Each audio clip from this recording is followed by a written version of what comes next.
Hi, both. Thanks for joining us today on our Business Gurus channel, where we will be discussing key business topics to help students grasp the most important elements of their course in preparation for their exams and future career. Let's get started. Okay, welcome everyone. We're doing a deep dive today based on the source material you sent over. That's right.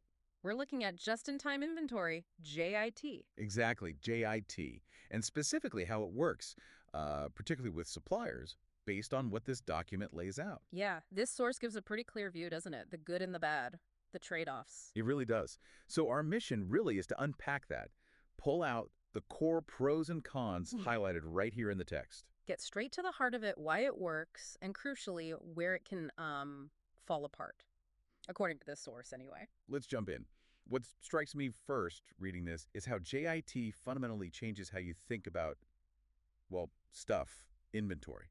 Totally.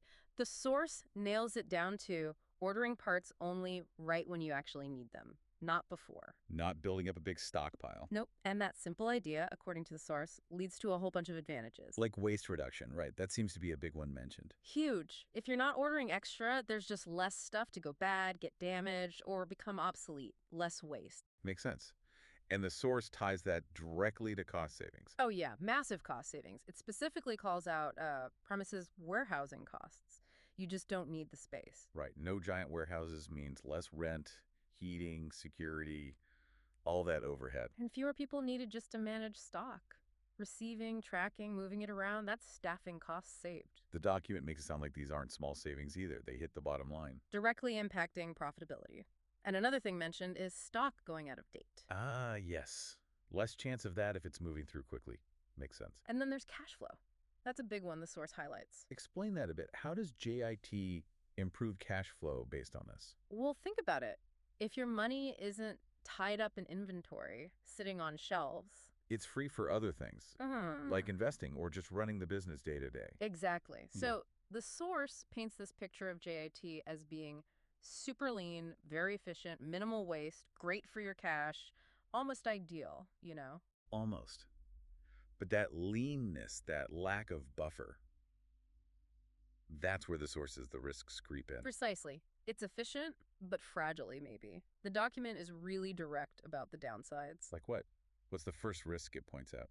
Handling unexpected demand. If you suddenly need to make more stuff because sales spiked. You don't have the parts because you only ordered enough for the plan. Right. You can't just ramp up instantly. And a similar issue with faulty parts. If something arrives damaged or fails quality control. You're stuck, no spares sitting around, you have to wait for replacements, which takes time. Okay, so that leads to what the source calls out as the really big one, supplier reliability. Yes. This seems to be the critical point in the document.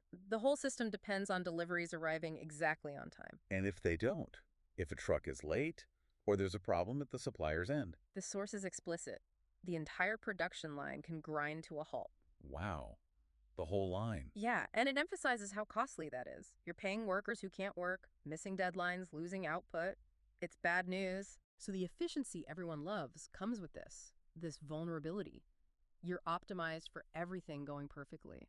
But when it doesn't, especially with those external suppliers you rely on, there's no safety net, no buffer stock to tide you over. Okay, so summing up what we've gleaned from the source material you shared.